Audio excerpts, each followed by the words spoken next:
राष्ट्रीय स्वयंसेवक संघाच्या शताब्दी वर्षानिमित्त काल दर्यापूर शहरात उत्साहात कार्यक्रम पार पडला। शहरातील विविध चौकांमध्ये झालेल्या पथसंचलनावर फुलांचा वर्षाव करण्यात आला। विशेष म्हणजे जयस्तंभ चौकात भाजप नेते सलीम घानीवाले यांच्या उपस्थितीत मुस्लिम समाज बांधवांनी फुलांचा वर्षाव करून हिंदू मुस्लिम एकतेचे सुंदर उदाहरण घालून दिले।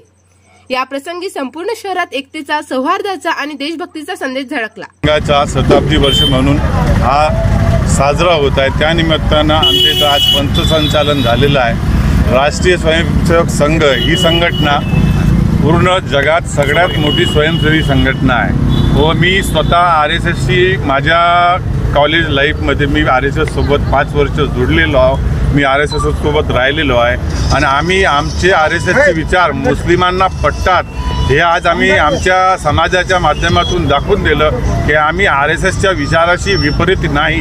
आमचा पूर्ण मुस्लिम समाज आज इथं पुष्प वर्षा करण्यास उपस्थितीत होता व पूर्ण आवर्जून आम्ही त्याचं स्वागत केलं हेच मी तुम्हाला